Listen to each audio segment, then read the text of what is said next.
வணக்கம் அன்பு நண்பர்களே, இன்றைய ஆயுதெழுத்து நிகழ்ச்சிக்கு உங்கள் அனைவரும் அன்போடு வரவேற்கிறேன். பெண்களின் திருமண வயதை வரையறுப்பது எப்படி? இந்த கேள்வி இப்போது திடீரென எழுவதற்கான அவசியம் என்ன, காரணம் என்ன, தேவை என்ன? ஒரு 2 நாட்களுக்கு முன்னால் சென்னை உயர்நீதிமன்றத்துடைய மதுரை கிளையில் 2 நீதிபதிகள் கொண்ட நீதிபதி மணிக்குமார் உள்ளிட்ட 2 நீதிபதிகள் கொண்ட அமர்வு ஒரு முக்கியமான ஒரு பரிந்துரையை வழங்கியது. 18 வயதில் பெண்களுடைய திருமண வயதாக 18 நிர்ணயிப்பதால் பல சிக்கல்கள் ஏற்படுகின்றன. பெண்களுக்கு மனமுதிர்ச்சி இல்லை, மனமுதிர்ச்சியும் இல்லை. எனவே அவருடைய திருமண வயதை 18 21 அதிகரித்தால், ஏற்கனவே இப்போதைய சட்டங்கள்படி ஆண்களுடைய திருமண வயது 21 பெண்களுடைய திருமண வயது 18 இருக்கிறது. ஏன் ஆணுக்கு பெண் சரிநிகர் சமானம் என்று சொன்னாலும் சரி, அவருடைய மனமுதிர்ச்சியை 2 மனமுதிர்ச்சியும் சேர்த்து 21 வயதை பெண்களுக்குமான மனவயதாகவும் ஏன் 21 வயதை நிர்ணயிக்க கூடாது என்று ஒரு சென்னை உயர்நீதிமன்ற மதுரை கிளை ஒரு கேள்வி எழுப்பியிருக்கிறது. இதைத்தானே நான் நீண்ட காலமாக சொல்லிக் கொண்டு வந்திருக்கிறேன் என்று பாட்டாளி மக்கள் கட்சியுடைய நிறுவனர் டாக்டர் ராமதாஸ் சொல்லியிருக்கிறார். இன்னொரு பக்கம் இஸ்லாமிய அமைப்புகள் அவர்களுடைய தனிச்சட்ட வாரியத்தின்படி ஒரு பெண் ஒரு பூப்பெய்தினாலே அவள் திருமணத்துக்கு தயாராகி விடுகிறாள். எனவே இந்த வயது என்ற நிர்ணயத்தை குறைக்க வேண்டும் என்று தொடர்ந்து வலியுறுத்தி வருகிறார்கள். இதனால் பல சமயங்களில் பல நீதிமன்றங்கள் வழக்களையும் ஆடி இருக்கிறார்கள். அவர்களுக்கு இந்த ஒரு 18 வயது என்பது பல்வேறு தொடர்ந்து ஒரு சிக்கலான விஷயமா இருக்கிறது. இது பாட்டாளி மக்கள் கட்சி சார்ந்ததாகவோ இஸ்லாமியர்கள் சார்ந்ததாகவும் இல்லாமல் ஒட்டுமொத்தமாக இந்தியாவில் பார்க்கும்போது மத்திய அரசுக்கான பரிந்துரையை சென்னை உயர்நீதிமன்றத்தில் மதுரை கிளை வழங்கியிருக்கிறது. ஏன் இந்த பெண்களுடைய திருமண வயதை 18 21 அதிகரித்துவிடக் கூடாது? மனமுதிர்ச்சி சார்ந்த விஷயமா தான் பார்க்க. திருமணம் என்பது நிச்சயமா அனைவருக்கும் தெரிந்தது. உடல் முதிர்ச்சி மட்டுமே சார்ந்த விஷயம் அல்ல, மனமுதிர்ச்சி ஒரு முக்கியமானது.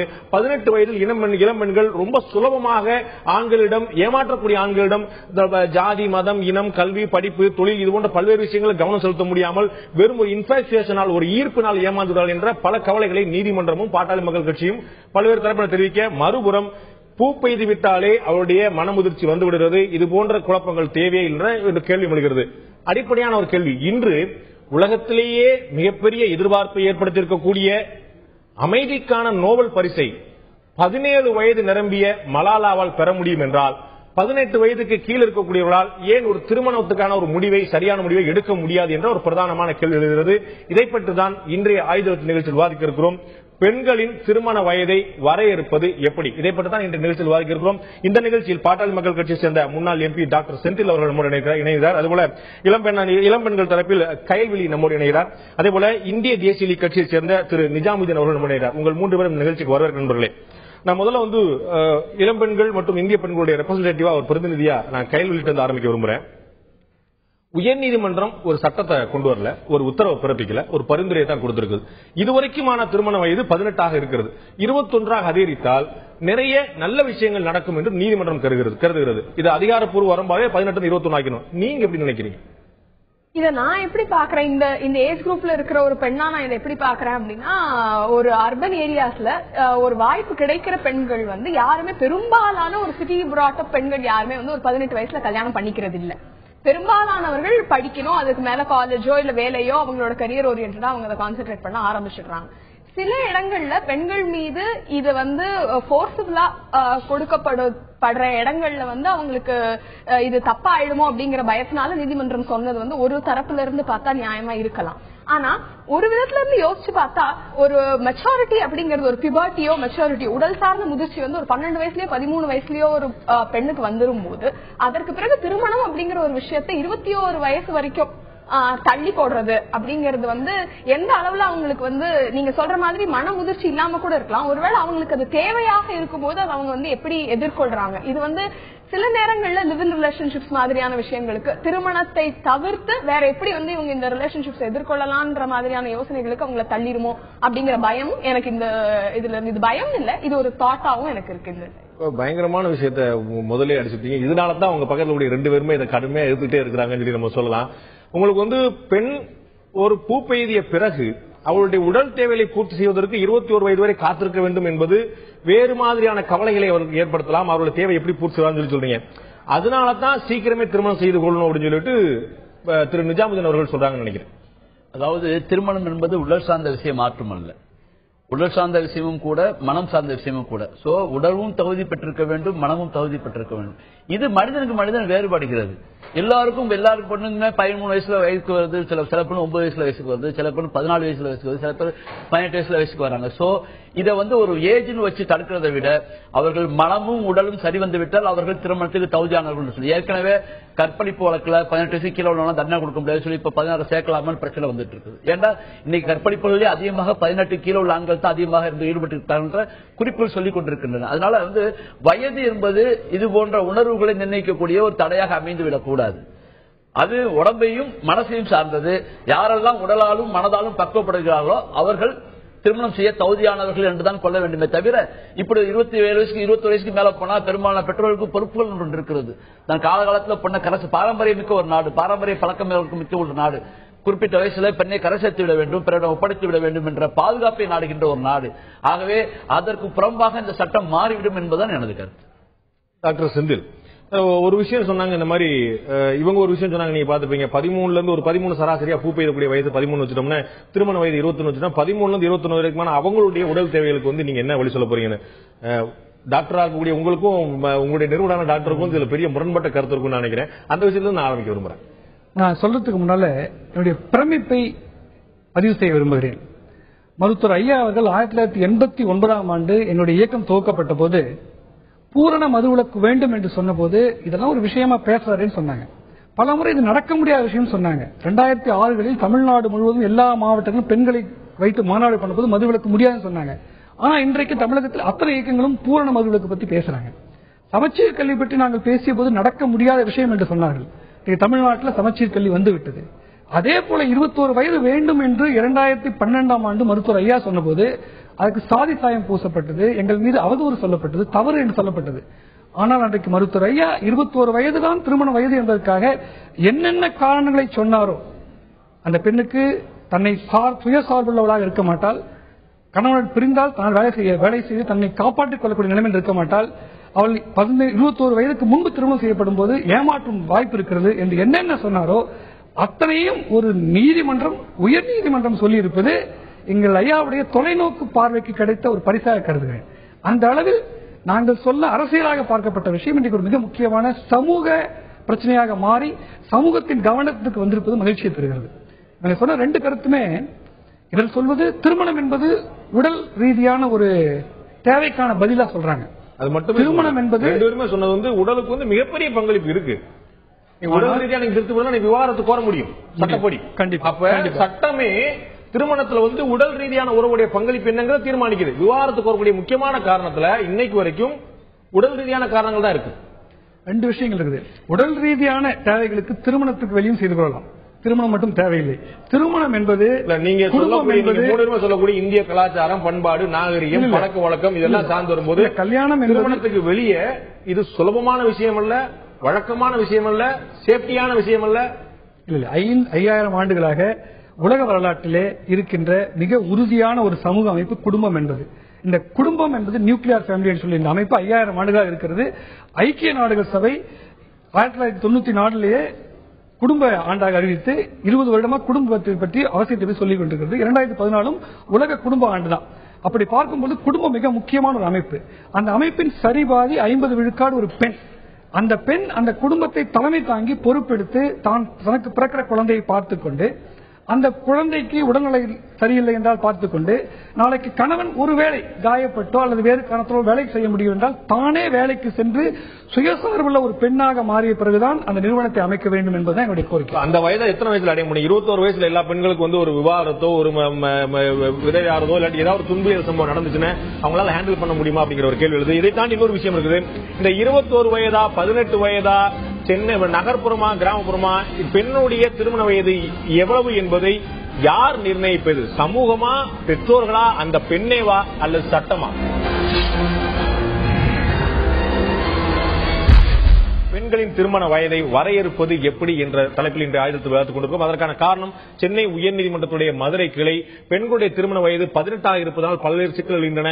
காதல் என்ற பெயரில் இளைஞர்கள் 18 வயது நிரம்பாத பெண்களை கூட 3 மாதம் 4 மாதம் கம்மியாக இருக்கும் போதே காதல் திருமணம் என்ற பெயரில் அவர்களை மனதை திசை திருப்புகிறார்கள். பல்வேறு குழப்பங்கள், வேலைக்கு போகாது, படிக்க முடியாது, பல்வேறு குழப்பங்கள் ஏற்படுகின்றன. எனவே திருமண வயதை 21 அதிகரித்து விடுவது உத்தமம். ஏன் இதை மத்திய அரசு பரிசீலிக்க கூடாது என்று ஒரு பரிந்துரையை சென்னை உயர்நீதிமன்றத்தில் மதுரை கிளை எடுத்திருக்கிறது.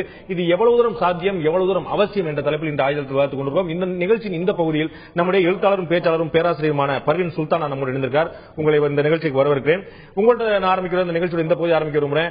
3 பேர் நம்ம முதல் கருத்தை பதிவு செய்த போது கையல்வழி 2 பக்கமான வாய்ப்புகள் இருக்குது. நம்ம 2 பக்கமே யோசிக்க வேண்டிய விஷயம் தான். வயதை அதிகரிப்பதா இல்லாட்டி அப்படியே தக்க வைப்பதா அப்படிங்கறத திரு நிஜாமுதீன் சொன்னார். இது வயதை நம்ம அவங்க தான் தீர்மானிக்க முடியுமே தவிர அந்தந்த பெண்ணுடைய தன்மையை பொறுத்து தீர்மானிக்க முடியுமே தவிர இதுக்கு நிச்சயமான ஒரு வயதை வரையறுக்க கூடாது அப்படிங்கிற சொல்றார். 21 வயது தீர்மானிக்கணும்னா நாங்க மருத்துவரை அன்னைக்கே சொன்னார். இன்னைக்கு நீதித்துறை சொல்லுது எங்களுக்கு ரொம்ப மகிழ்ச்சி சொல்லிட்டு டாக்டர் செந்தில் சொல்றார்.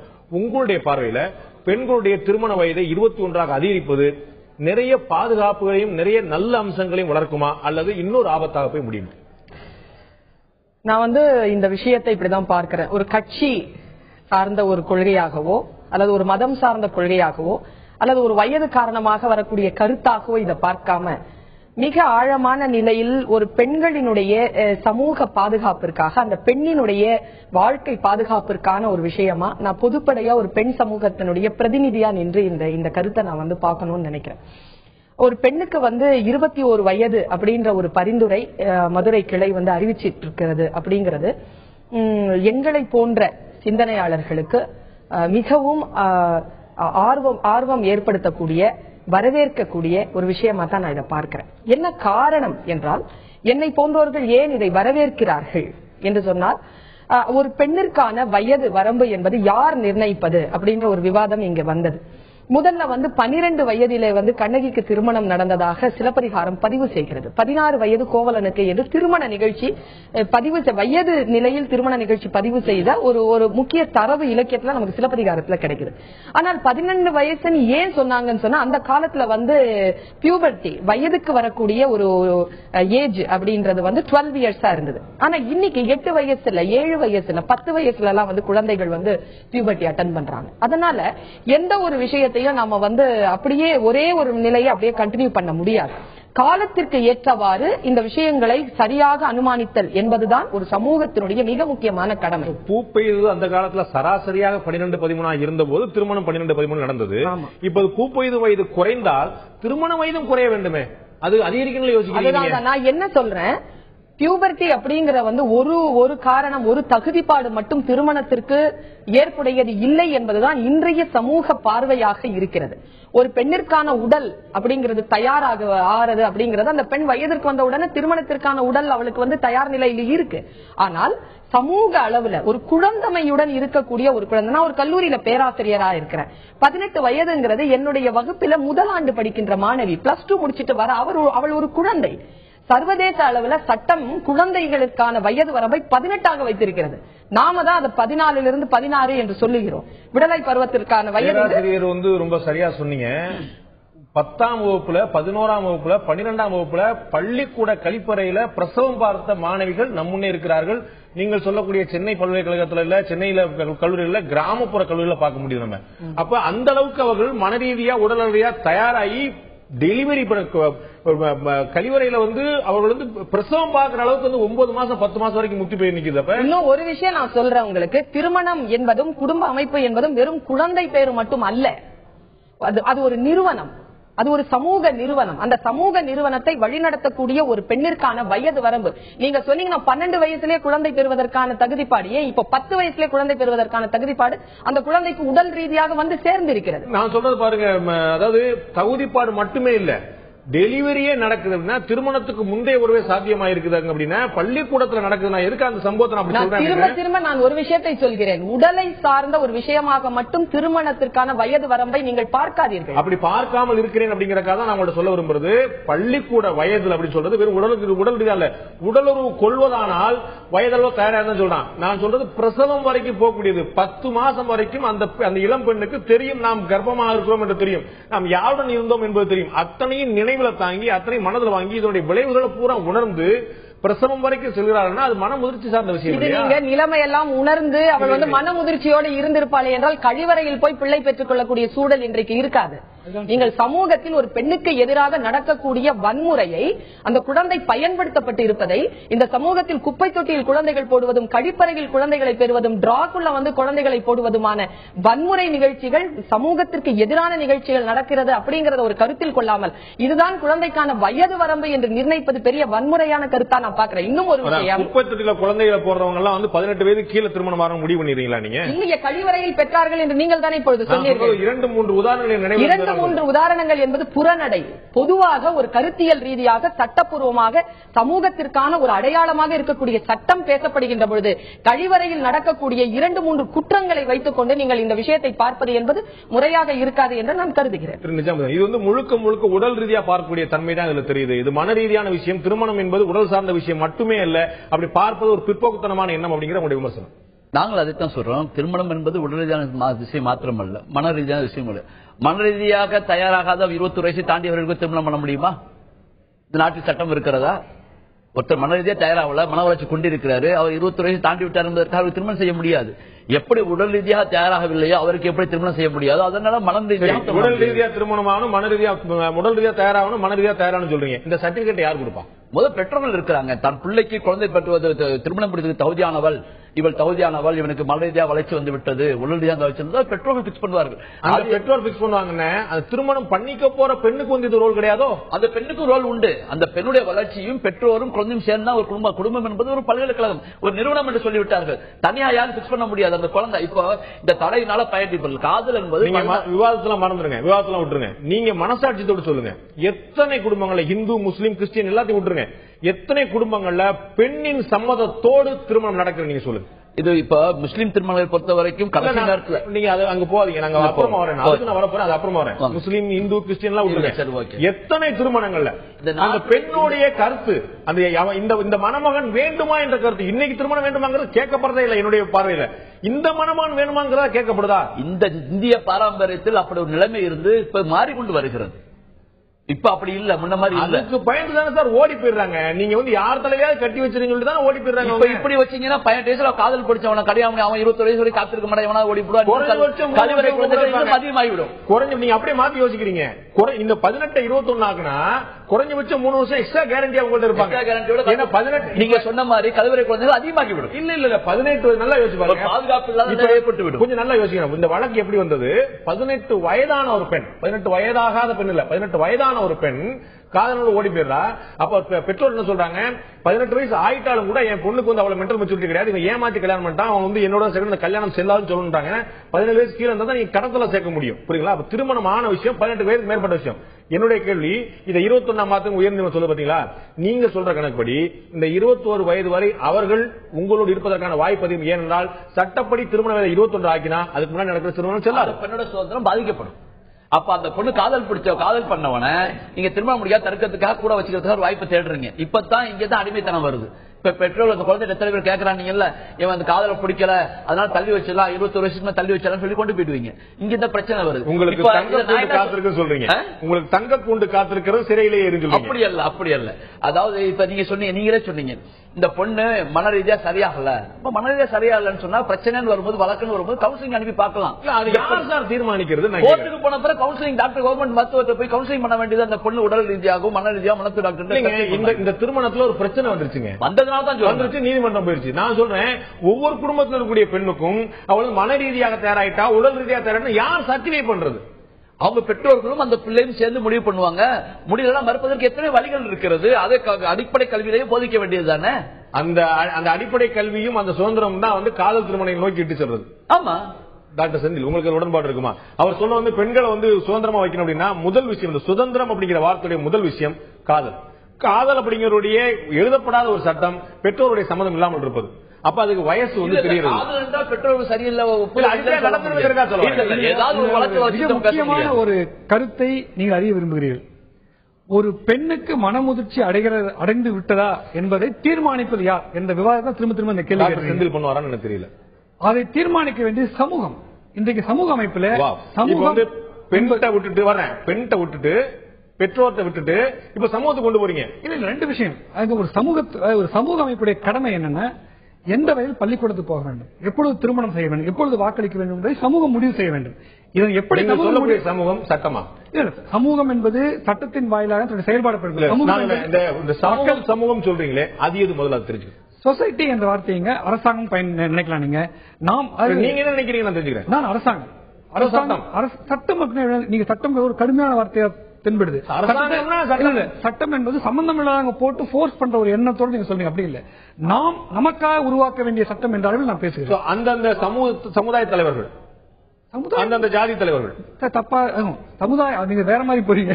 சமுதாயம் என்பது அரசியல் கட்சிகள், பேராசிரியை போன்ற நடக்க வேண்டும் என்பதை திராவிட முன்னேற்ற கழகமோ, அண்ணா திராவிட முன்னேற்ற கழகமோ, பாட்டாளி மக்கள் கட்சியோ, இந்திய தேசிய லீக்கோ முடிவு செய்யும் இல்லையா? இல்லை, ஒரு பெண்ணின் திருமண வயதை சமூகம் முடிவு செய்ய வேண்டும். எப்படி சமூகம் எது என்பது என்னுடைய கேள்வி.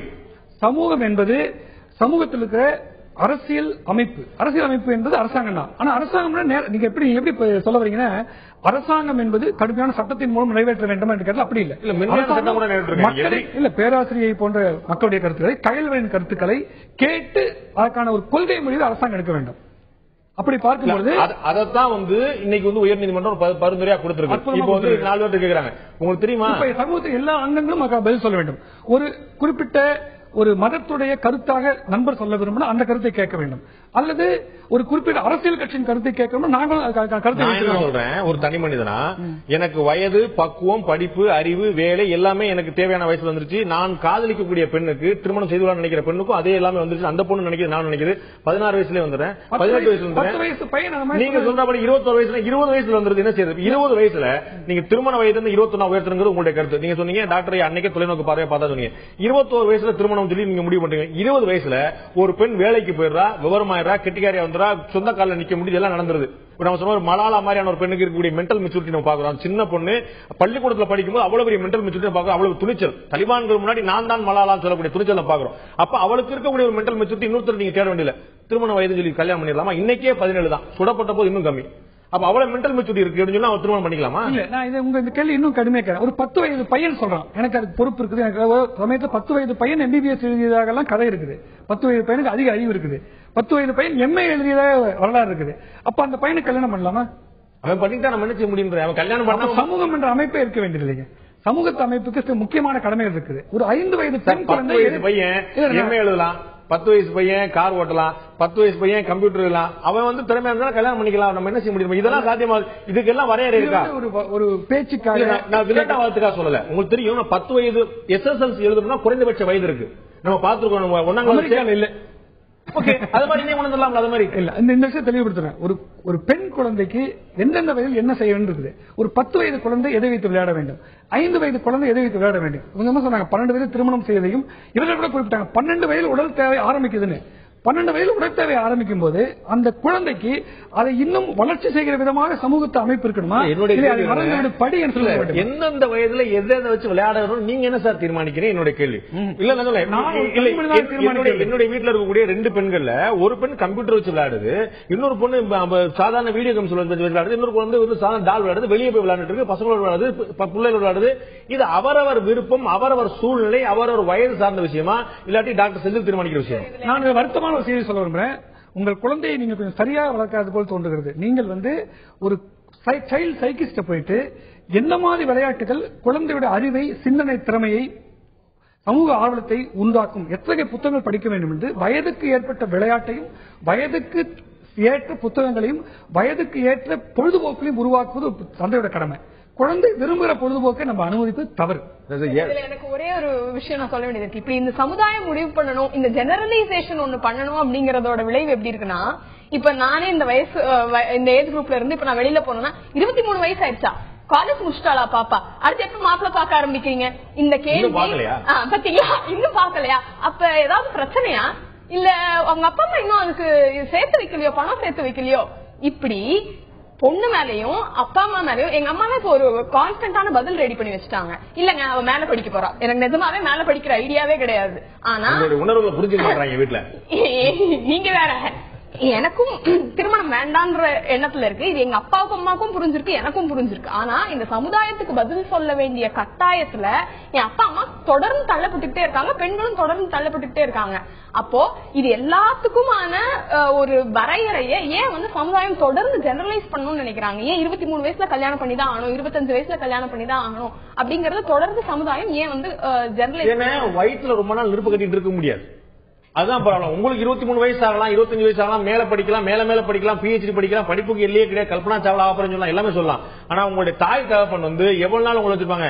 8 மணிக்கு ஆயுதம் கிளம்பினாலே 10 மணிக்கு வீடு வந்து சேரலாம் பாத்துட்டு இருப்பாங்க. 10 காலம் வந்துச்சுன்னா 10 போன் பண்ணுவாங்க. இது ரொம்ப நியாயம் சார் நீங்க சொல்றது. ஆனா எங்க அப்பா அம்மாவுக்கே இதை பற்றிய எங்க அப்பா அம்மா என்ன நம்பிக்கை நீங்க சொல்ற மாதிரி வயிற்றுல நெருப்பு கட்டிட்டு இருந்தாலும் நெருப்பை பத்தி பரவாயில்ல சுட்டாலும் பரவாயில்லன்னு அவங்க வச்சுக்கிறதுக்கு தயாரா இருந்தா. இன்னொரு விஷயம் நீங்க புரிஞ்சுக்கல, இந்த நம்பிக்கை வந்து கயல்வழி சார்ந்த விஷயம் அல்ல. புரியுது புரியுதுங்களா? நீங்க எப்படி இருக்க, நீங்க கயல்வழி சொக்க தங்கம், ஆனா நாடும் சமுதாயம் சொக்க தங்கமா இல்லையே. அப்ப நான் வந்து ஒரு தகப்பனா இன்னைக்கு பதில் சொல்ல வேண்டிய கடமையில இருக்கிறேன். கயல்வழி தனியா போனா இல்லாட்டி அவர் நாளைக்கு இன்னைக்கு திருமணம் ஆயிருந்தேன் இந்த நிகழ்ச்சி நீங்க பேசிட்டு இருப்பீங்க, உங்க வீட்டுக்கார பக்கத்துல உட்கார்ந்து இருப்பாரு. இப்ப நீங்க தனியா வந்து உங்களுடைய தகப்பன் தாய் வந்து டிவில உட்கார்ந்து பாத்துட்டு இருப்பாங்க. அதுதானே கவலை உங்களுக்கு? உண்மைதான் நீங்க சொன்ன மாதிரியே. இப்ப இந்த நிகழ்ச்சி முடிஞ்ச அடுத்த நிமிஷம் எனக்கு அங்க இருந்து கால் வரும், எத்தனை மணிக்கு கிளம்புற, பத்திரமா வீட்டுக்கு போனேன். இது எதையுமே நான் வந்து தப்புன்னு சொல்லல, இதை முழுசா புரிஞ்சுக்கிற மனநிலையில நான் இருக்கேன், நான் இல்லன்னு சொல்லல. ஆனா அதை தாண்டி தனியா போகட்டும்னு விடற அப்பா அம்மாவை தொடர்ந்து கேள்வி கேட்கக்கூடிய ஒரு சமுதாய அமைப்பும் அந்த ஜெனரலைசேஷனும் இருக்க வேண்டாம் தான் நான் சொல்றேன். இது அப்பா அம்மா சார்ந்து அது ஒரு சமுதாய பாதுகாப்பு, அதை இருக்க முடியாது. ஒரு சமுதாய அக்கறை, தன் வீட்டு பெண்ணுக்கு நடக்கின்ற திருமணம் அடுத்த வீட்டு பெண்ணுக்கும் பையனுக்கும் நடக்க வேண்டும் என்று ஒருத்தருக்கு அக்கறையோடு கேள்வி கேட்பது என்பது சமுதாய அக்கறை. அந்த அக்கறை இந்தியா போன்ற நாடுகள் இருப்பதனால்தான் இந்தியா பண்பாடு மிக்க நாடாக இருந்து கொண்டிருக்கிறது. இந்த உலகம் ஃபுல்லா அந்த அக்கறை இருக்க வேண்டும் என்பதா எல்லாருடைய ஆவல். அக்கறை பிரச்சனை வந்து உங்களுடைய பிரஸ்டீஜ். பக்கத்துல இருக்கிற பொண்ணுக்கு சீரும் சிறப்புமா வந்து ஊருக்கே கல்யாணம் பண்ணிச்சாங்க, ஏன் பொண்ணு வந்து தான் விரும்பின பையனோட போயிட்டா, அப்ப வந்து எனக்கு ஒரு அவமானமா பாக்குறேன். சோ உங்களுடைய பிரஸ்டீஜ உங்களுடைய இமேஜ இல்ல நீங்க அந்த பெண் மேல திணிக்க பாக்குறீங்க. இல்ல அப்படி இல்ல, நான் அப்படி சொல்லல. இந்த இவங்க சொன்னாங்க இல்ல, என்ன பார்த்து கல்யாணம் முடிச்சா முடியலாம் கேட்கறாங்க, ஏன் இப்படி கேட்கணும்? கேட்பது என்பது ஒரு அக்கறை, அவ்வளவுதான் சொன்னாங்க ஒழிஞ்சு இப்படி ஓடி போனது அவமானம். சில பேருக்கு பெருமையான நினைக்கிறவங்களும் இருக்கிறாங்க காதல் திருமணத்தை. அதனால இருவேறு கருத்து கொண்டவர்கள் இருக்கிறார்கள். ஒருவரை பார்த்து திருமணம் நடந்ததா நடக்கவில்லையா என்று கேட்பது அக்கறையான சமுதாயமாக இந்தியா இருப்பதால் தான் நான் சொல்றேன். அதுக்கு மாற்றம் இல்லை. ஆனா ஒரு விஷயம் பாருங்க, திருமணம் என்பது இயற்கை கொடுத்த ஒரு வடிகால், சிறந்த வடிகால். உரிய வயதில் ஒருத்தனுக்கோ ஒருத்திக்கு திருமணம் நடந்து விட்டால் அவர் தப்பான இயற்கை கொடுத்த வடிகால், சமூக அமைப்பு கொடுத்த வடிகால். இயற்கை வந்து ஒரு சமயம் மாறிட்டு நம்ம தொடர்ந்து விவாதிப்போம். இது சென்னை உயர்நீதிமன்றத்தின் மதுரை கிளை இவ்வாறு தீர்ப்பளிக்க, இவ்வாறு பரிந்துரை செய்ய, இதே போன்ற இன்னொரு பரிந்துரை 2011 கர்நாடக உயர்நீதிமன்றம் கொடுக்கிறது. எப்படி கொடுக்கிறது? இப்படி வேணா இந்த பிரச்சனை ரொம்ப நாளா ஓடிட்டு இருக்கனால 2011 கர்நாடக உயர்நீதிமன்றம் சொல்கிறது, அங்கீகரிக்கப்பட்ட திருமணங்கள் 21 வயசு 18 வயசுல நடக்கலாம். காதல் திருமணங்களா இருந்தால் 21 வயசுல நடக்கணும். அங்கீகரிக்கப்பட்ட திருமணங்கள் சட்டப்படியான பெற்றோருடைய சம்மதத்துடனான திருமணங்கள் 18 வயசுல நடக்கலாம். அது காதல் திருமணமாக இருந்தால் பெற்றோருடைய சம்மதம் இல்லாமல் நடப்பதாக இருந்தால் 21 வயதில் பரிந்துரை செய்யலாம், திருமணம் செய்யலாம். இப்படி ஒரு பரிந்துரையை கர்நாடக உயர்நீதிமன்றம் 2011 கொடுத்திருக்கிறது. அதுதான் சரியா? இதுதான் சரியா?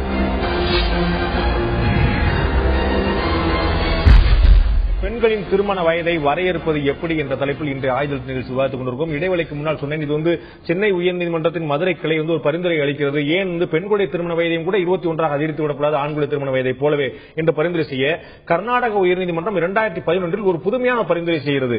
என்ன? பெண்களுடைய அங்கீகரிக்கப்பட்ட குடும்பம், சமூகம், சட்டத்துக்கு உட்பட்ட ஊரறிய உலகில் நடக்கக்கூடிய திருமணத்தை 18 வயதாக வைத்துக் கொள்ளலாம். இது காதல் திருமணமாக இருந்தால், தானே முடிவெடுக்கக்கூடிய திருமணமாக இருந்தால், பெற்றோருடைய சம்மதம் இல்லாமல் இருக்குமே ஆனால் அவருடைய திருமண வயதை 21 கட்டாயமாக்கலாம் என்று ஒரு பரிந்துரை வழங்குகிறது. நான் பர்வீன் சுல்தான் இதை தான் கேட்க விரும்புறேன். இந்த ஒரு சின்ன ஒரு பாகுபாடை கொடுக்குறாங்க. இப்ப சென்னை மதுரை கிளை வந்து வேற ஒரு விஷயம் சொல்லு 21 ஆக்கிறோம் சொல்லிட்டு 18, 21 ரெண்டுக்கு நடுவிலான ஒரு பரிந்துரையை கர்நாடக உயர்நீதிமன்றம் பரிந்துரைக்கிறது. உங்களுடைய நிலைப்பாடு எதில் இருக்கு? நீங்க செந்தில் சாரை வந்து மடக்கி ஒரு கேள்வி கேட்டீங்க. சமூகம் என்பது என்ன, சமூகம் என்பது என்னன்னு சொல்லிட்டு வெர்ச்சுவலா அப்டிராக்டா இருக்கக்கூடிய ஒரு சொல் சொசைட்டி அப்படிங்கிறது. அந்த சொசைட்டி அப்படிங்கிறது வந்து ஒரு பெண்ணுக்கு வந்து வேறு விதமான ஒரு பாதுகாப்பு, அது மதம் சார்ந்திருக்கலாம், அரசியல் சார்ந்திருக்கலாம், சட்டம் சார்ந்திருக்கலாம், அல்லது சமூகம் சார்ந்திருக்கலாம். ஒரு பாதுகாப்பை வந்து அந்த பெண்ணிற்கு கொடுக்க வேண்டும் என்பதுதான் நாகரிக சமூகத்தினுடைய ஒரு மிக முக்கியமான கடமை. அந்த கடமைக்காகத்தான் என்னுடைய விவாத பொருளை நான் சமூகத்தை நோக்கி திருப்ப விரும்பல. இருந்தாலுமே கூட நான் கேட்கறதுக்கான வரணும், இந்த பிரச்சனை வெடிக்க முதல்ல உங்களுடைய கேள்விக்கு நான் பதில் சொல்லிடுறேன், அதுக்கப்புறமா இதுக்கு வரேன். ஒரு பெண்ணுக்கு வந்து 18 வயதில வந்து பெற்றோர்கள் முடிவு செய்கின்ற பொழுது, சமூகம் முன்னால் நிற்கின்ற பொழுது அந்த திருமணத்தை வந்து 18 வயதில அனுமதிக்கலாம். ஆனால் அந்த பெண் தனித்த முறையில முடிவெடுக்கின்ற பொழுது 21 வயது வர வேண்டும் என்று கர்நாடக கோர்ட் தந்த தீர்ப்பில ரொம்ப உளவியல் ரீதியான ஒரு மிக முக்கியமான ஒரு கூறு, சமூக கட்டமைப்பிலே இருக்கக்கூடிய பெண்ணிற்கான பாதுகாப்பு பற்றிய ஒரு கூறு இருப்பதாக நான் கருதுறேன். 18 வயதுக்கு வந்து ஒரு குழந்தை, நான் வந்து கல்லூரி, மறுபடியும் சொல்கிறேன், கல்லூரி பேராசிரியராக நான் இருக்கிறேன். என்னுடைய முதல் ஆண்டு மாணவியினுடைய வயது 18. என்ன கேட்டா நான் எப்படி எல்கேஜி யூகேஜிக்கு வந்து ஆரம்ப காலத்துல ஒரு பிடி டீச்சரா என்னுடைய வாழ்க்கையை தொடங்குகின்ற பொழுது அந்த 4-5 வயது குழந்தையிடத்தில் நான் பார்க்கின்ற அந்த குழந்தமையை நான் 18 வயதில் என்னுடைய முதலாண்டு மாணவியிடத்தில் நான் பார்க்கிறேன். அந்த குழந்தைமையை இன்னும் கடக்காத நிலையில் தான் அந்த குழந்தை வந்து சேர்கிறது. நீங்க புறநடையில இருக்கக்கூடிய பத்திரிகைகள் வரக்கூடிய செய்திகளை வச்சுட்டு பெண் சமூகத்தினுடைய உளவியலும் சமூக அமைப்பும் உடல் அமைப்பும் இப்படித்தான் இருக்கிறது என்று சொல்லிவிட முடியாது. அந்த குழந்தைகள் குழந்தை நிலையில் இருக்கின்றன. நான் இந்த 21 வயது அப்படிங்கறத ஏன் ஆதரிக்கிறேன்னா, 18 வயது முதல் 21 வயது வரைக்கும் இருக்கக்கூடிய அந்த 3 ஆண்டுகளில் அந்த குழந்தைக்கு என்று ஒரு ஸ்பேஸ் கிடைக்குது சார். அந்த ஸ்பேஸ்ல வந்து ஒன்று, அந்த குழந்தை தன்னை முழுமையாக சமூக ரீதியாக உணர்வதற்கான கல்வி சூழல். 2, குழந்தையுடன் அவள் இருக்கின்ற பொழுது தாய் தந்தையருடன் அவள் முழுமையாக தன்னுடைய வாழ்க்கையில் அந்த சைல்ட்ஹுட்டை வந்து அவள் முழுமையா அனுபவிக்கக்கூடிய ஒரு வாய்ப்பு. இது 2ம் அந்த குழந்தைக்கு தரப்படுவதாக நான் கருதுகிறேன். அதனால 21 வயசுல தான் அந்த பெண் வந்து சிந்தித்து தன் ஆற்றலை தானே முடிவு செய்யக்கூடிய ஒரு நிலைக்கு வருவதுதான் இந்த சமூக கட்டமைப்பாக இன்று இருக்கிறது. நாளை அது இன்னும் கூடுதலாக மாறலாம். நீங்க சொல்றீங்க உங்களுடைய பாயிண்ட. ஒரு தாயா அவங்களுடைய பாயிண்ட் என்னங்கறத கைவழி சொன்னாங்க. இவங்களுக்கு வந்து 18 வயசா 19 வயசா 20 வயசாங்கிறது இல்ல. ஒரு 18 வயதை எட்டிய ஒரு பெண், ஒரு இளம் பெண், ஒரு பூப்பெய்திய ஒரு பெண் வெளியில போனாலே இன்னைக்கு சமூக சூழல்ல நீங்க சொன்னீங்களா சோகால்டு சமூகம் அந்த சமூக சூழல்ல இன்னைக்கு வெளியே போனாலே பெரிய ஆபத்து அப்படிங்கும் போது இது எப்படி கொண்டு போறது? நான் இன்னும் ஒரு விஷயம் சொல்றேன் சார். 3 மாத குழந்தை சார் பாலியல் வன்முறைக்கு உட்படுத்தப்பட்டிருக்கேன். நீங்க சொல்றது இல்ல 5 வயது குழந்தை 4 வயது குழந்தை எல்லாமே விதிவிலக்கான கிடையாது. இந்த சமூகத்தில் நாம வந்து மனிதர்களை பற்றியும் பொது இயல்பு பற்றி பேசுறீங்க. அது நம்ம ஒண்ணும் செய்ய முடியாது. 3 வயசு குழந்தை 3 மாத பெற்றோரிடத்தில் கேட்டு பாருங்கள். தன்னுடைய பெண் குழந்தைகளை பற்றியும் தன்னுடைய ஈவன் ஆண் குழந்தைகளை பற்றியும் இந்த சமூகத்தில் பாலியல் ரீதியாக அவர்கள் பயன்படுத்தப்பட்டு விடக்கூடாது என்கின்ற பாதுகாப்பு உணர்வு வெறும் வயதிற்கு வந்த பெண்களை வைத்துக் கொண்டிருக்கக்கூடிய பெற்றோருக்கு மட்டும் வருவதில்லை. அது ஆண் குழந்தைகளை வைத்துக் கொண்டிருக்கக்கூடிய பெற்றோருக்கும் வருகிறது. அந்த பியூபர்ட்டி அடையாத அந்த குழந்தைக்கு அந்த பெண் குழந்தைகளுடைய பெற்றோருக்கும் வருகிறது. வர்றதுக்கு முன்னாடி ஒரு விஷயம் சொன்னாங்க கைவழி, நீங்க கேட்டீங்களா இல்லையா தெரியல. அதாவது 13 வரை சராசரி பூ பெய்யக்கூடிய வயசு சராசரி 13 வச்சிருந்தோம்னா, அது திருமண வயது 18 ஏற்கனவே இருக்கு, அது 21 அதிகரிச்சோம்னா 2 விஷயம். நல்ல விஷயம் உங்களுக்கு நீங்க சொல்லக்கூடிய சமூக வாய்ப்புகள், படிக்கக்கூடிய வாய்ப்புகள், குடும்பத்தில் இருக்கக்கூடிய வாய்ப்பு. ஒண்ணு, அந்த பெண்ணுடைய தேவை பூர்த்தி ஆகாமல் இருந்தால் அதுக்கு எங்க போய் சேருது? அப்ப திரும்பி ஒரு இல்லீகலான விஷயத்துக்கு போறா, நீங்க தானே வந்து இல்லீகலுக்கே தள்ளி விடுறீங்க அப்படிங்கிற ஒரு கேள்வி. அதுக்கு யார் பதில் சொல்ல போறா? நான் ஒண்ணு சொல்லுவேன் சார். உடல் ரீதியான தேவைகள் ஒரு குழந்தைக்கு வந்து வரக்கூடிய ஒரு காலகட்டம் அப்படிங்கறது வந்து 10 வயசுலேயே ஆரம்பிக்கிறதா, சில நேரங்களில் 6-7 வயசுலேயே ஆரம்பிக்கிறதா உளவியல் சொல்கிறது. நீங்க ஃப்ராய்ட படிச்சு பார்க்கின்ற பொழுது பாலியல் ரீதியான அர்ஜு வந்து ஒரு குழந்தைக்கு, பிறந்த குழந்தைக்கே வந்து இருப்பதாக வந்து சொல்லுகிறார்கள். அதாவது அந்த அர்ஜு வந்து இருக்கு அப்படிங்கறது வேற. இன்றைய சூழலில் குழந்தைகளுக்கான சமூக பொறுப்பை சுமக்கக்கூடிய ஒரு பெண் தன்னை முழுமையாக உணர்ந்து கொண்டு அந்த நிறுவனத்திற்குள் போகக்கூடிய ஒரு வாய்ப்பை பெறுவதற்கு தான் பெரியவர்கள் எல்லாம் சேர்ந்து நின்று இப்படி யோசிப்பதாக நான் இதையும் மீறி இன்னொரு விஷயத்தை நான் இங்க பதிவு பண்றேன். என்னன்னா, 21 வயசுலதான் ஆணுக்கு வந்து திருமணம் செய்து கொள்ளக்கூடிய தகுதி வருகிறது என்று இந்த சமூகம், இந்த கட்டமைப்பை, இந்த சட்டத்தை ஏற்றுக்கொள்ளுகின்ற பொழுது, அதே வயதை பெண்ணுக்கும் இருக்க வேண்டும் என்று சொல்லுகின்ற பொழுது அதை மறுக்கக்கூடியவர்கள் மிக மிக பிற்போக்குத்தனமான மனப்பான்மை கொண்டவர்களாக பாருங்க. இன்னைக்கு நம்ம ஊர்ல எல்லா மதம், எல்லா ஜாதி, எல்லா இனம், நகரம், கிராமம் எல்லா இடத்துல இருக்கக்கூடிய விஷயம், ஆணுடைய வயது அதிகமாகவும் பெண்ணுடைய வயது குறைவாகவும் திருமணம் பண்ணிக்கிறோம். எல்லா சராசரி திருமணங்களும் ஆணுடைய வயது அதிகமாகவும் பெண்ணுடைய வயது குறைவாக. அதுக்கான காரணம் என்ன? நம்ம குடும்ப தலைவி கலாச்சாரம் நம்மகிட்ட கிடையாது. குடும்ப தலைவன் கலாச்சாரம் தான் நம்மகிட்ட இருக்கு. நீங்க உங்களை பதிவுப்படுங்க. அதாவது நகரம், கிராமம், இனம், மதம் எல்லாம் தாண்டி நான் சொல்றேன், குடும்ப தலைவன கலாச்சாரம் தான் இருக்கு. அப்ப குறைஞ்சபட்சம் வயதுல வந்து ஒரு மூத்தவரா இருந்தாங்கன்னா அவருடைய பேச்சை கேட்கக்கூடிய, புரிந்து கொள்ளக்கூடிய தன்மை வந்து பெண் இருக்கும். இன்னும் தாண்டி ஒரு முக்கியமான விஷயம், பெண்ணுடைய மென்டல் மெச்சூரிட்டி ரொம்ப விரைவாக இருக்குன்னு நம்ம பாக்குறோம். ஏன், சின்ன வயசுல இருந்தே ஆண்களை வளர்க்கிற வேற, பெண்களை வளர்க்கிற வேற. பெண்களை நீங்க 7ஆம் கிளாஸ் 6ஆம் கிளாஸ் படிக்கும் போது நீ அந்த வீட்டுக்கு போ, போற வீட்டுல அப்படி இருந்துக்கோ, வர வீட்டுல அப்படி இருந்துக்கோ, நீ அங்க போகாது, இங்க போகாது, இங்க வா சொல்லிட்டு இருக்கோம். பையனை கடைசி வரைக்கும் தரதலையா வளர்க்கக்கூடிய வாய்ப்புகள் அதிகமா இருக்கு. நம்ம வந்து நரேந்திர மோடி சொல்லவே செஞ்சார் இதை. பெண்கள் எங்க போறா எங்க போறான்னு கேட்கிறோமே, ஆண்கள் என்னைக்கா கேட்டுக்குமா சொல்லி இந்த கேள்வி வச்சார். சோ பெண்களுக்கான முழுமையான பாதுகாப்பும் சமூக சூழலும் அவர்களுக்கான அந்த அறிவுசார் விஷயங்களை அவர்கள் உள்ளீடு கொடுப்பதும் பெண்கள்ட்ட அதிகமா இருக்கு. சோ ரொம்ப குறைஞ்ச வயசுலயே அவங்க திருமணத்துக்கு தயாராகக்கூடிய வாய்ப்பு இருக்குது. இருங்க, நான் இங்க வந்து வித்தியாசப்படுறேன், உங்களுடைய கருத்தை வித்தியாசப்படுறேன். என்னன்னா, உளவியல் ரீதியான வளர்ச்சி அப்படிங்கிற ஒரு விஷயத்தை நீங்க பார்க்கும்போது பெண்ணிற்கு வந்து சிறிய வயதிலிருந்தே அதிகமான பொறுப்பான வார்த்தைகளை சொல்லி சொல்லி அவளுடைய உளவியல் ரீதியான தயாரிப்புகளை இந்த சமூகம் வளர்த்தெடுப்பதற்கு பின்னால் மிகப்பெரிய அரசியல் வஞ்சக சூழ்ச்சி இருப்பதாக நான் கருதுகிறேன். இரண்டாவது விஷயம் நான் இலக்கிய சாட்சியை உங்களுக்கு சொல்றேன். 10 வயது வரைக்கும் குழந்தை பருவம் என்று சொல்லுகிறது தமிழ் இலக்கியம். தமிழ் இலக்கியம் வந்து சும்மா கிடையாது, அது எழுத்துக்கும் சொல்லுக்கும் மட்டுமே வந்து அது விளக்கம் சொல்லல, வாழ்வியலுக்கும் பொருள் இலக்கணம் தந்த ஒரு மாபெரும் தமிழ் சமூகத்திலிருந்து நாம இன்னைக்கு பேசிட்டு இருக்கோம். இருங்க நான் முடித்து விடுகிறேன். இதுல 10 வயது வரைக்குமான குழந்தைகளினுடைய வயதை பிள்ளை தமிழ் இப்படி பேசுகிறது. முதல் 7 பருவம் 2 பேருக்கும் சமம். 7வது பருவம் தொடர்ந்து 10வது வயது வரைக்குமான 2 பேருடைய ஆக்டிவிட்டிஸ் இருக்கு இல்லையா, விளையாட்டு தன்மை இருக்கு, அதை வேறுபடுத்துகிறது. ஆனால் அதான் உடல் ரீதியான தன்மை, பெண்மைக்கான தன்மை, ஆண்மைக்கான தன்மை. அதுதான் சொல்றேன். 7ல இருந்து 10ல ஆணுக்கான தன்மை பெண்ணுக்கான தன்மை வேறுபடுகிறது. வயசு வித்தியாசப்படுத்தல, விளையாட்டு மாறும்போது ஏன் ஒன்னா இருக்க ஆணுடைய திருமண வயது பெண்ணுடைய திருமண வயது ஏன் 21 இருக்க கூடாதுங்கிற உங்களுடைய கேள்வி. ஒரே ஆணுடைய விளையாட்டு பெண்ணுடைய விளையாட்டு ஏன் ஒன்றா இருக்க கூடாது என்னுடைய கேள்வி. நீங்களும் கம்ப்யூட்டர் விளையாடுவீங்க, நானும் கம்ப்யூட்டர் விளையாடுவேன், நீங்களும் வீடியோ கேம்ஸ் ஆடுவீங்க, நானும் வீடியோ கேம்ஸ். நீங்க கிரிக்கெட் விமன்ஸ் கிரிக்கெட் டீம் இருக்கு, நான் நீங்க ஆக்டிவிட்டி பேஸ் பேசிட்டு இருக்கீங்க, நான் ஆக்டிவிட்டிஸ் பேஸ்ல ஆணுக்கும் பெண்ணுக்கும் நீங்கள் பிரயோகித்த நீங்கள் எடுத்துக்காட்டுக்கு எடுத்த தமிழ் இலக்கியம் ஏன் 7 முதல் 10 வயதிலான பெண்களுக்கும் ஆண்களுக்கும் வேறு வேறு விளையாட்டை தான் சொன்னதை தவிர வயதை சொல்லவில்லை. நீங்க சமன்பட்டு போராடக்கூடியவங்க, ரெண்டு ஒன்னாதான் கேட்கணும்ன்ற. நான் ஒண்ணு சொல்றேன், ஆணுக்கும் இதே போலதான் ஆக்டிவிட்டி, பெண்ணுக்கும் இதே போலதான் ஆக்டிவிட்டி. ஜெண்டர்னு ஒண்ணு இருக்கு இல்லையா, தன்மைன்னு ஒண்ணு இருக்கு. இது பயஸ் கிடையாது, டிஸ்கிரிமினேஷன் கிடையாது. It is not a discrimination. Discrimination பத்தியே பேசல. ஆணுக்கும் பெண்ணுக்கும் வேறு வேறு உடலமைப்புகள், வேறு வேறு மன அமைப்புகள், வேறு வேறு வளர்ச்சி, வேறு வேறு குணாதிசயம் எல்லாம் ஒரு ஆண் சிந்திக்கக்கூடிய விதம். வயதை மாற்றினார்களா என்றுதான் கேட்கிறேன். இப்போ வயது பற்றி தான் பேசிக் கொண்டிருக்கிறேன். 12 வயசுல வந்து ஒரு ஆணுக்கு வந்து விளையாட்டை வைத்து விட்டு 10 வயசுக்குள் ஒரு பெண்ணுக்கு வேறு விளையாட்டை வைத்தார்களா?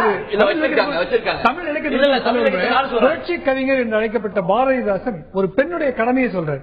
காலையில் குழந்தைக்கு உணவு ஊட்டி அலங்கரித்து பள்ளிக்கூடம் போகும்போது அவருடைய பின்னலையை பார்த்து ரசித்து விட்டு மாலை கணவன் வரும்போது காத்திருக்க வேண்டும். ஆனா இன்றைக்கு புதுமை பெண் அந்த கடமையை செய்ய முடியாது. இன்னைக்கு பெண் ஆணை போல நம்ம கையில் இருக்கிறாங்க, சம்பாதிக்கிறாங்க. இன்னைக்கு ஆண் பெண்ணுடைய கடமைகள் வேறுபட்டு பெண்ணும் ஆணை போல சுயமாக சம்பாதித்து ஒரு குடும்பத்தை காப்பாற்றக்கூடியதாக மாறி இருக்கிறார். இன்றைய சமூக சூழலில் புதிய பொறுப்புக்கு பெண் வந்திருக்கிறார்.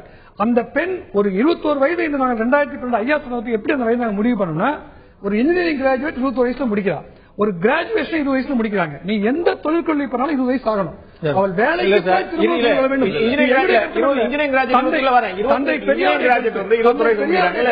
எம்இ முடிக்கிறது 23 வயசுல, எம்பிபிஎஸ் 22 வயசுல. பேசிக் டிகிரியை சொல்றேன். ஏன் பேசிக் டிகிரி முடிவு பண்ணீங்க? அடிப்படை கல்வி கூட இல்லாம 18 வயசுல கல்யாணம் பண்ணும்போது அடிப்படை கல்விக்காவது வாய்ப்பு வருதுன்னு பேசிட்டு இருக்கோம். அது கூட ஏன்னு கேக்குறீங்க? இந்த பட்டங்கிற முடியாது, வேலைக்கு போனோம். இப்பவுமே ஏன் பட்டங்கிற? நான் பட்டம் முடித்தவங்க 21 ஒத்துக்கோங்க. நாங்க வந்து அடுத்து 25 கொஞ்சமா 24 25 கொண்டு போய் சொல்றீங்களோ இல்லையோ, இன்றைக்கு ஆண்களுக்கு வந்து 27 வயசுலதான் திருமணம் நடப்பதாக எல்லா குடும்பங்களுக்கும் முடிவு செஞ்சிருக்கக்கூடிய ஒரு சூழல் இருக்கு.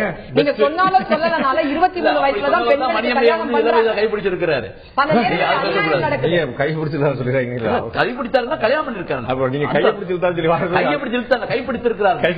அதாவதுங்க, ஆணாதிக்கத்தை எதிர்க்க வேண்டும் என்று சொல்வதற்கான வார்த்தைகளை சொல்வதனால் இங்கே பிரயோஜனம் இல்லை. பெண்ணுக்கும் ஆணுக்கும் திருமண வயதில் வித்தியாசம் இருப்பது என்பது அறிவு சார்ந்த இயற்கை சார்ந்த விஷயம். பொதுவாக ஒரு பெண் என்பவள் 45 வயசுல மெனோபாஸ் அடைந்து அவள் இல்லற வாழ்க்கைக்கு இயலாதவளாகிறார். அப்ப அந்த நிலையில் அவர்கள் பிரிந்துவிடக் கூடாது என்பதற்காக அந்த நாட்டில் முன்னோர்கள் எச்சரிக்கை. இல்லற வாழ்க்கைக்கு இயலாதவளாகிறார், குழந்தை பிறப்புக்கு இயலாதவளாகிறார். இல்லற வாழ்க்கைக்கு இயலாதவளாக முடியாது. அங்கே அதுவும் வருது. இல்ல மெனோபாஸ் அப்படிங்கிற பீரியட் முடிந்த பிறகு ஒரு பெண் வந்து தாம்பத்திய உறவுக்கு தான் தயாரா இருப்பாங்க. அது தடை செய்ய முடியாது. குழந்தை பிறப்பு மாதவிடாய் சர்க்கிள் வந்து குழந்தை பிறப்பு சார்ந்தது. இல்ல அது மாத்திரம் சில பேருக்கு அந்த சிக்கலையும் ஏற்படுத்துகிறது. அதற்கான டாக்டருக்கு தெரியும். சரி, அப்ப ஒரு பெண்ணுக்கு வந்து ஒரு ஊனம் ஏற்பட்டுருது, ஒரு பெண்ணு கீழே கால் எல்லாருக்கும் சொல்ல முடியாது. திருமணமான ஒரு பெண்ணுக்கு கால் உடைஞ்சிருச்சு, கை உடைஞ்சிருச்சு, தலையில காயம் ஏற்பட்டுச்சு, இன்னொரு திருமணம் பண்ண முடியாது. அப்படி இல்ல, இது ஒரு கருத்தை சுற்றி அந்த காலத்துல முக்கியமான கருத்து என்னவென்றால் ஒரு பாதுகாப்பு கருதி இது இயற்கை செய்து வைத்த ஒரு வியாதி. இது எப்படி தெரியுமா இருக்கு? மகாத்மா காந்தி திருமணம் பண்ணி சின்ன வயசுல தான். மகாகவி பாரதியார் ஆணுக்கு பெண் அவருடைய நீங்க சொல்ல முடியாது. அதே மகாத்மா காந்தி காலத்துல ராஜாராம் மோகன் ராய் வந்து இந்த குழந்தை திருமணத்துக்கு எதிராக அவ்வளவு கடுமையான போராட்டங்கள் பண்ண. பால்ய விவாகம் நம்ம ஊர்ல இருந்துச்சு, இன்னைக்கு சாத்தியமா? சாத்தியப்படாது. நம்ம ஊர்ல விதவைகளுக்கு வெள்ளை புடவை கட்டணும், மொட்டை அடிச்சோம், வெளியில வரவிடாம பண்ணோம், எல்லாமே பண்ணோம். இன்னைக்கு காலம் மாறிட்டே இருக்க, விதவைகள் வந்து உடனடியாக மறு திருமணம் செய்யக்கூடிய காலப்போக்கு இன்னைக்கு வந்து பால்ய பகுதி பருவம்ன்றது எந்த வயசு வரைக்கும் கேளுங்க அவருக்கு. சொல்லிட்டு எந்த போது நான் ஏற்கனவே பதிவு பண்ணிட்டேன். ஒரு பெண் உடல் ரீதியாகவும் மன ரீதியாகவும் தயாராகிவிட்டால் அவருக்கு திருமணம் செய்யலாம் என்பதுதான் விதியை. உடல் ரீதியாக எப்ப தயாரா அதை சொல்லுங்க. உடல் எப்போ பூப்பத்தி வராலோ அப்ப தயாராகும், எப்போ பூ போயிடாலோ அப்ப திருமணத்துக்கு தயாராகும். சரியா? மிக முக்கியம் மன ரீதி திருமணம் சொன்னீங்க. உடம்பு மட்டும் பாக்குறது வயசையும் மனசையும். உங்களுடைய சராசரியா 8 கூட வேண்டாம், நீங்க ரொம்ப டூ மெச்சூரா சொல்றீங்க. பெண் உடல் ரீதியா தயாராக 13 வயசுல சராசரியா வச்சுக்கிறோம். மன ரீதியா அந்த மனதிற்கு மனது மாறுபடும். அதைத்தானங்க சார் சொல்லிட்டு இருக்காங்க. அதனால தானே குறைஞ்சபட்ச வயதை நிர்ணயம் பண்றோம். இது வயதுக்கு வயது ஒரு ஆளுக்கு பண்ண முடியாது சார். இந்த மாதிரியான கருத்து இருக்கிறதுனாலதான் இன்றைக்கு திரைப்படங்கள், பல திரைப்படங்கள் பள்ளிக்கூட குழந்தைகளை ஹீரோயின்களாக வைத்துக் கொண்டு பள்ளிக்கூடம் போகின்ற குழந்தைகள் வந்து வீட்டை விட்டு ஓடுவது போல சீருடையோடு அவங்க வந்து டூயட் பாடுற மாதிரியான நீங்க அதை போய் தடை பண்றா எப்படி முடியும்? ஒழுங்குபடுத்தலாம். நீங்க போற பக்கம் பார்த்தா காதலே பண்ணக்கூடாது சட்டம் போடுறீங்க போல. இதை இல்லங்க நல்லா நீங்க போட வாய்ப்பு உங்களுக்கே நல்லா 17 வயதுல பள்ளிக்கூடம் போயிட்டு இருக்கும்போது +2 மாணவி காதலிக்கிறதா சீருடையோடு காதலோட சுத்திட்டு இருக்கா நம்ம பாக்கணும். காதலிக்க முடிவு பண்ண சீருடைய காதலிச்சா புடவை காதலிச்சா இதுதான் ரொம்ப போச்சு. நான் பேசுறது காஸ்டியூம் பத்தி இல்ல, அந்த வயதுக்கான குறியீடா சீருடைய. அந்த வயதுக்கான பக்குவம் வரும்பொழுது அதை விரும்புகிறார்கள், அதை ஒழுங்குபடுத்துவதற்கான சமுதாயம் முன்னுரிமை தடை போட்டு கள்ளக்காதல் அதிகமாகிவிடும். இன்னும் ஒரு விஷயம், பெண் பாதிக்கப்படுவார். இதனால் பெண் சமுதாயம் பாதிக்கப்படும். இது பழமைவாதமாக கருதுகிறேன். நீங்க பள்ளிக்கூடம் போற பெண் திருமணத்துக்கு தயாராக நீங்க எப்படி முடிவு? இன்னைக்கு எங்கேயாவது வாய்ப்பு இருக்கா? காலேஜுக்கு எல்லா பொண்ணும் காதலிப்பதில்லை, எல்லா பொண்ணும் ஓடி போறது இல்லைங்க. இது எக்ஸப்ஷனல் கேஸ். உங்களுடைய தகவலுக்காக சொல்றேன். நம்ம வந்து வெறும் வந்து வாதமா கொண்டு போயிடக்கூடாதுக்காக ஒரு புள்ளி வரும் சொல்லுகிறது. இந்த நம்பர் மட்டும் என்ற நான் தேடிட்டு இருக்கிறேன். தமிழகத்துல அதிகமான விவாகரத்துகள் 29 வயதுக்கு உள்ள நடக்குது. இது என்ன காரணம் நினைக்கிறீங்க? பெரும்பாலும் காதல் திருமணமாக தான் இருக்கணும். நிச்சயமா இல்ல அப்படி கிடையாது. குடும்ப காதல் திருமணம் தான் அப்படிங்கிறது இன்னொரு புள்ளி வரும். நான் குடும்ப நீதிமன்றத்தில் எடுத்து வச்சு சொல்லிருக்கேன். வேற ஒரு இந்த நம்பரை குறிப்பிட்டிருக்கிறேன். பெரும்பாலான விவாக திருமணம் காதல் திருமணமா தான் இருக்கு அப்படிங்கிற. ஓகே, நான் கேட்கறது காதல் திருமணமா அங்கீகரிக்கப்பட்ட திருமணமாங்கிறது இல்ல. 29 வயசுக்குள்ள இந்த குடும்பம் வேண்டாங்கிற ஒரு இடத்துக்கு வந்துடுறாங்க. அப்ப மென்டல் மெச்சூரிட்டி இல்லங்கிறதா. நாம விவாகரத்து எல்லாமே மென்டல் மெச்சூரிட்டி இல்லங்கிறதுக்காக விவாகரத்து அவர்களுக்குள்ள புரிந்துணர்வு இல்லாத காரணமும் இருக்கிறது, உடல் ரீதியான காரணங்களும் இருக்கிறது. அதற்காக திருமணத்துல வந்து யார் யாரெல்லாம் விவாகரத்து பண்றானோ அவெல்லாம் வந்து மென்டல் மெச்சூரிட்டி இல்ல அல்லது உடல் ரீதியாக குறைபாடு இருக்குதுன்னு முடிவெடுத்து போது தவறு. சமூக ரீதியான ஒரு பேருண்மையை நான் சொல்றேன். ஆயுதமே அவள் புருஷனை வேண்டும் என்றும் வேண்டாம் என்று சொல்வதற்கான ஆயுதம் தான் அவருக்கு சிறந்த ஆயுதம். கல்லானாலும் கலவன் புல்லானாலும் புருஷன் என்று சொல்வதல்ல கதை. சரியான கணவன் தனக்கு அமையவில்லை என்று சொன்னால் அவனை எடுத்தெறிகின்ற உரிமை பெண்ணுக்கு சிறந்த ஆயுதம். அதான் மிகப்பெரிய பாதுகாப்பு. உங்களுடைய பேச்சு மிக உணர்ச்சி பூர்வமா இருக்கிறது. நடைமுறையில எந்த மதம், எந்த ஜாதி, எந்த குடும்பம், எந்த ஊர்ல சாத்தியமா இருக்குது? சட்ட ரீதியான விவாகரத்து பெறுவதற்கு ஒரு பெண் எவ்வளவு பெரிய மன உளைச்சல் தாங்க முடியும் தெரியுமா? உங்களுக்கு தெரியும், ஒரு ஆண் 3 விவாகரத்து செய்ய முடியும், 4 திருமணம் செய்ய முடியும். ஒரு பெண் 1 விவாகரத்து செஞ்சா கிட்டத்தட்ட விதவையான மாதிரி. இன்னைக்கு சமூகத்தில் சட்டப்படி இஸ்லாமிய பெண்களுக்கு மிகப்பெரிய ஆயுதமாக கையில் இருப்பது குலா என்ற விவாகரத்து. ஆண் சொன்னால் கூட காரணம் கேட்க வேண்டும், பெண் ஒரு புருஷனை வானான்னு சொல்ல காரணம் கேட்காமல் விவாதிக்கப்பட வேண்டும் என்று. ஆனால் இந்திய சட்டங்கள் கோர்ட்ல 4 வருஷம் 5 வருஷம் வயசு அந்த சட்டம் பயன்படுத்தப்படுது.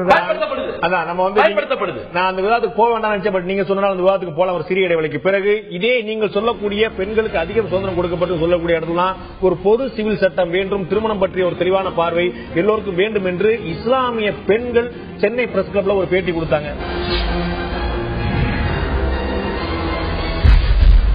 நிஜாமுதீன் கேட்க விரும்புறேன், மிகப்பெரிய அளவில் நான் அதுக்குள்ள போக்கஸ் பண்ண விரும்புறேன். நீங்க சொன்னீங்கனால கேட்கிறேன். நீங்க சொன்னீங்க இது மாதிரி இஸ்லாமிய திருமண சட்டம் வந்து இது வந்து மிகப்பெரிய வரையறைகளை கொடுக்க தனிச்சட்ட வாரியம் வந்து சொல்லியிருக்காங்க. அவங்க திருமணமும் சரி விவாதமும் சரி ரொம்ப சுலபமா இருக்குன்னு சொல்லிட்டு எனக்கு நினைவு தெரிஞ்சு ஒரு 2-3 மாசத்துக்கு முன்னாடி சென்னை பத்திரிகையாளர் மன்றத்தில் இஸ்லாமிய பெண்கள் கூடி பொது சிவில் சட்டம் வேண்டும் என்று அவர்களுடைய ஒரு புத்தகத்தை வெளியிட்டாங்க. அதுக்கான காரணம் என்னங்கிறது ஒரு அறிக்கை வெளியிட்டாங்க. அப்ப அவர்கள் கோரக்கூடிய விஷயம் வெளியிலிருந்து யாரும் சொல்லக்கூடிய விஷயம் அவர்கள் கோரக்கூடிய விஷயமா இருக்கு அப்படிங்கும் போது அவர்களுக்கான திருமணம் பற்றிய இஸ்லாமிய தனிச்சட்ட வாரியத்தில் சொல்லப்பட்டிருக்க விஷயங்கள்ல அவங்களுக்கு முழுமையான உடன்பாடு இல்லைங்கிறதான காட்டும். இல்ல அப்படி இல்ல, பெரும்பாலானவர்கள் இஸ்லாமிய சட்டத்தை முழுமையாக புரிந்திருக்கவில்லை அல்லது படித்திருக்கவில்லை என்று சொல்ல வேண்டும். இஸ்லாத்தில் பெண்களுக்கு கொடுத்திருக்கின்ற உரிமை வேறு எந்த மதத்திலையும் சமூகத்திலும் வழங்கப்படவில்லை. குறிப்பாக ஒரு பெண் சுதந்திரமாக வாழ வேண்டும் என்று சொன்னால் அவனுக்கு கணவனை தூக்கி எறியக்கூடிய உரிமை அவனுக்கு பாதுகாப்பு, அதான் பெரிய மிகச்சிறந்த பாதுகாப்பு. அதை இஸ்லாம் குலா என்ற தலாக்கின் அடிப்படையில் ஆண்களை இன்னும் விகாரத்தை பெறக்கூடிய அந்த உரிமையை இஸ்லாம் தெளிவாக வழங்குகிறது. இதற்காக வழக்காடு மன்றம் தேவையில்லை. சாதாரண ஜமாத்திலேயே போய் அவங்க முறையிட்டு என் கணவன் இந்த காரணத்துக்காக பிடிக்கலன்னு சொன்னாக்கா கேள்வி கணக்கு இல்லாமல் உடனடியாக அந்த வாரத்தை செயல்படுத்தக்கூடிய கடமை ஜமாத்துக்கு இருக்கிறது. ஆகவே அதை செயல்படுத்துகிறார்கள், செயல்படுத்தி கொண்டு இருக்கிறோம். இதுல மாற்று கருத்தே இல்லை. அதுதான் சிறந்த உரிமை.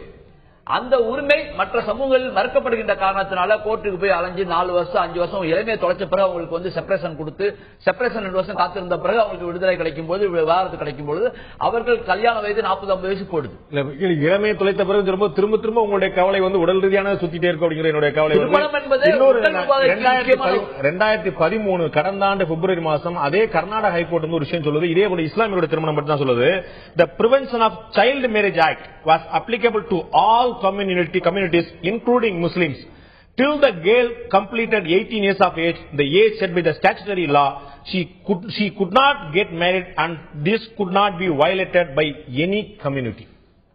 அப்படி சொல்றதுக்கு அந்த நீதிமன்றத்துக்கு அதிகாரம் கிடையாது. சிவில் ஆக்டை பொறுத்த வரைக்கும் சிறுபான்மை சமூகம் நீதிமன்றத்துக்கு வந்த பிறகு சொல்லக்கூடிய உரிமை அவங்களுக்கு இருக்கு. நீதிமன்றம் போகாம இருந்தா அவனு சொல்ல முடியாது. மெயின்டெனன்ஸ் ஆக்ட்ல வந்து சில வழக்குகளை சொன்னாங்க, அது கூட பார்லிமெண்ட் திருப்பிடுச்சு. எங்களுக்கு கான்ஸ்டிடியூஷன் கொடுத்த உரிமை தனியார் சட்டத்தை பின்பற்றுகின்ற அதிகாரம் முஸ்லிம்களுக்கு இருக்கிறது. அதை முறையாகவும் பின்பற்றுகிறார்கள். நீங்க சொன்னீங்க பொது சிவில் சட்டம் ஏன் வரக்கூடாது, பொது உரிமை வரட்டும். எல்லாருக்கும் எல்லா இடத்துக்கு போகக்கூடிய குளிக்கக்கூடிய கோயிலுக்கு போகக்கூடிய உரிமை யாருக்கும் வழங்கப்படல, இன்னும் மறுக்கப்படுகிறது இந்த நாட்டில். அது வந்த பிறகு நான் பொது சட்டத்தை அப்புறம் சிந்திக்கலாம். உரிமையே வழங்கப்படாத நாட்டில் பொது சிவில் சட்டம் தேவையில்லை. அவனை நிறுத்த சொல்லு, நான் நிறுத்துறேன். நாயகன் படத்துல ஏதோ ஒரு தவறு நடக்குது எல்லா தவறும் நின்ற பிறகு சட்டமா உரிமையா என்று பார்க்கும்போது முதல் உரிமை வழங்கப்பட வேண்டும், பின்னதான் சட்டத்தை பற்றி செய்ய வேண்டும். அதான் உரிமையை கேட்டவர்கள் இஸ்லாமிய பெண்கள் தான். உரிமையை கேட்டு நீதிமன்றம் சென்றவர் ஒரு இஸ்லாமிய பெண் தான். இந்த சட்டம் இஸ்லாமிய சட்டம் பெண்களுக்கு விவாதத்து உரிமை முதல் வழங்கப்பட மட்டும் ஓட்டு உரிமையும் சாட்சி சொல்கின்ற உரிமையும் பெண்களுக்கு வழங்குகிறது, சொத்துரிமை வழங்கிக் கொண்டிருக்கிறது. 1988 தமிழ்நாட்டில் பெண்களுக்கு சொத்துரிமை வந்தது, மற்ற பெண்களுக்கு இஸ்லாமிய அல்லாத பெண்களுக்கு 1988 தான் சட்டுரிமை சொத்துரிமை வருது. எவ்வளவு லேட்டஸ்ட் காலத்தில் தான் வந்திருக்குது. ஆகவே அது தவறான புரிந்துறுதல். அவர்கள் இஸ்லாமிய இடத்தை படித்திருக்க வாய்ப்பில்லை, அது குறித்து கருத்துரையை கேட்க வாய்ப்பில்லை. ரொம்ப விவாதிக்கணும்னா பர்வீன் நான் கேட்க விரும்புறேன். அவர் சொன்னது போல ஏற்கனவே பல இடங்களை பாக்குறோம். 18 வயதுக்கு கீழே இஸ்லாமிய குடும்பங்கள் இது போன்ற திருமணம் நடக்கிற நம்ம வழக்கமா பார்த்திருக்கோம். இன்னைக்கு கூட நடைமுறையில் இருக்குது. என்ன கெட்டுச்சு, எங்க குறை வந்துச்சு? அவர்களும் வழக்கம் போல எல்லா இந்துக்களும் எல்லா கிறிஸ்தவர்களும் போல குடும்பம் நடத்தி கொண்டிருக்கிறார்கள், வாழ்கிறார்கள், சந்தோஷமா இருக்கிறாங்க, குழந்தை பெற்றுக்கிறாங்க, எல்லா விதங்களும் செய்ய முடியுது. பர்வீன் சுல்தானா மாதிரி அவங்க சமூக பங்களிப்பும் கொடுக்க முடியுது. நிறைய பெண்கள் நம்ம பாக்குறோம். எங்க ஒரு பின்னடைவு ஏற்படுத்தல் இதை கூடாது நம்ம தடுக்கணும்னு நினைக்கிறோம். 18 வயதுக்கு கீழே நடக்கக்கூடிய திருமணங்கள் கூட ஒழுங்கான வாழ்க்கை முறை அனுபவிச்சுட்டு இருக்கிறாங்க. அதாவது குடும்பம் என்கின்ற நிறுவனத்தின் மீது நீங்கள் அக்கறை கொண்டு நீங்க பேசுனீங்கன்னு வச்சுக்கோங்களேன். குழந்தை பேரு, கணவனை பார்த்துக் கொள்ளுதல், பாதுகாப்பான நிறுவனத்திற்கு தலைமை பொறுப்பை எடுத்தல் அப்படிங்கறது குழந்தைகள் மீதே திணிக்கப்படுகிறது. அது 17க்கு முன்னால 16-15 வயசுல கல்யாணம் பண்ணி கொடுத்துட்டா கூட 16 வயசுல இருந்து குழந்தை பெற்றுக்கிட்டு அவ பாட்டுக்க இருந்துடுறா.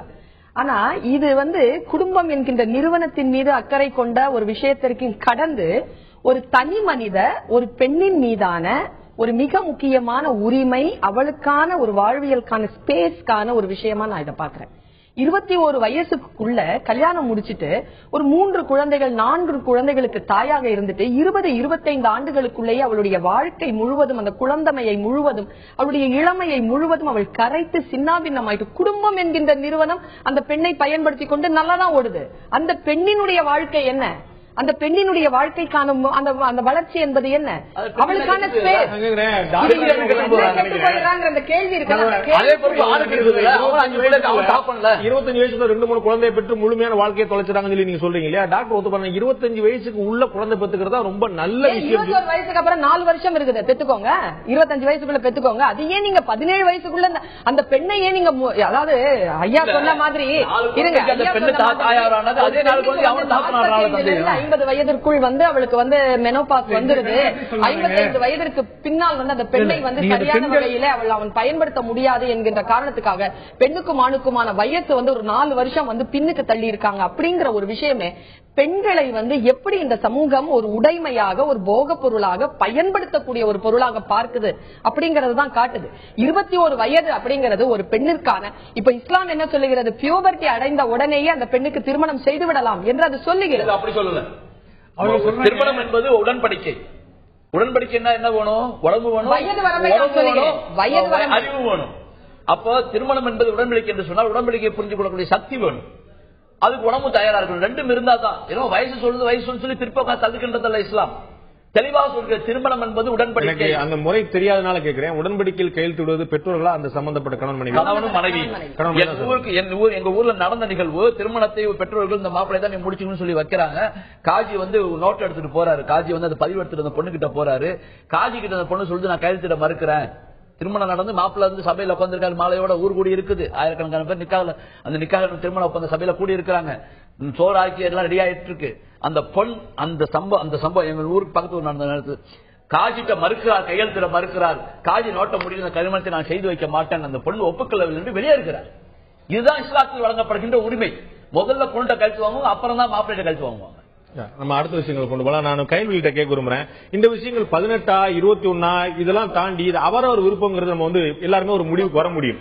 இங்க பிரச்சனை என்னன்னா, குறைந்தபட்ச வயது எது அப்படிங்கிற தீர்மானிக்கிறதுலாம் பிரச்சனையே. நம்ம ஒரு மென்டல் மெச்சூரிட்டி, பிசிக்கல் மெச்சூரிட்டி எல்லாமே ஊருக்கு ஊர் ஆளுக்கால் மாறுபடும் எல்லாமே புரிஞ்சுக்கிறோம். பட் இந்த குறைந்தபட்ச வரையறையை எப்படி தீர்மானிப்பது? நீங்க என்ன பாக்குறீங்க? இதுல 18 வயசுங்கிறதுல சராசரி நகர்ப்புறங்கள்ல ஒரு மென்டல் அண்ட் பிசிக்கல் மெச்சூரிட்டி வேற மாதிரி இருக்கு, கிராமப்புறங்கள்ல வேற மாதிரி இருக்கு. அப்ப ஏற்கனவே கர்நாடகா உயர்நீதிமன்றம் பரிந்துரைத்த மாதிரி குடும்பத்துக்கு குடும்பம், நகரத்துக்கு நகரம், ஊருக்கு ஊர் இதை மாறுபட முடியுமா?